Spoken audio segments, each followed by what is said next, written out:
Welcome to Retirement with Jim. So today, some of the things that when I retired turned out to be negatives.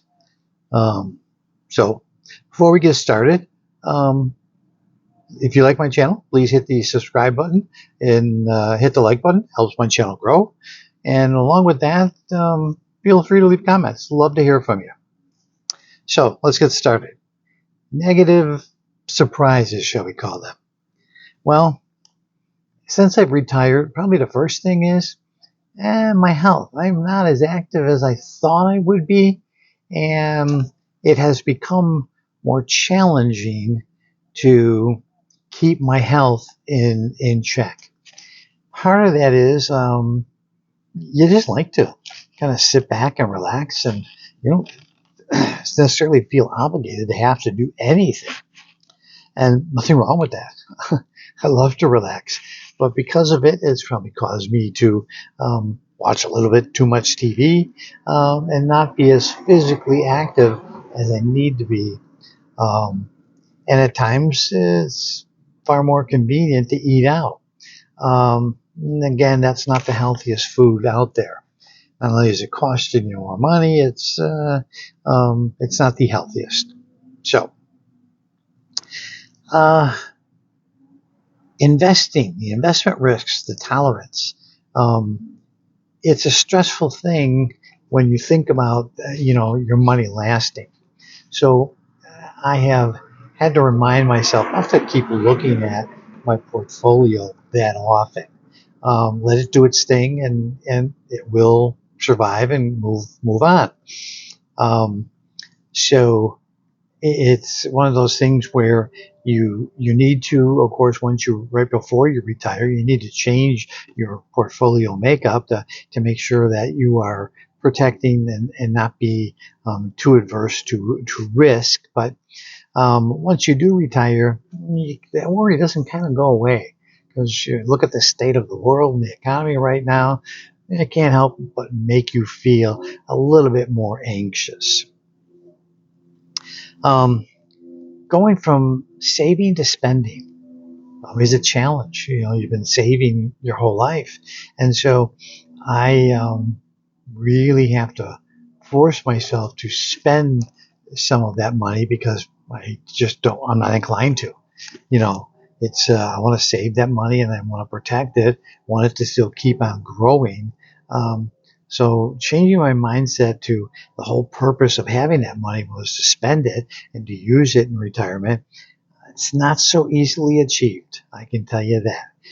So it takes a while, and it's an ongoing project that is going to continue to be something that I have to learn to adjust to.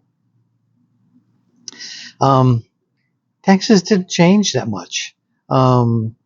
I thought my taxes would go down because I'm, less income, but hasn't hit yet. Maybe next year, maybe a couple years when I'm really probably truly not spending any money and I'm just at home. So my tax bracket is still kind of the same, or closest to it. And I thought I would get a bigger tax break. It hasn't really happened yet. The next thing is it's best to describe it as a new purpose in life. I went from working all the time.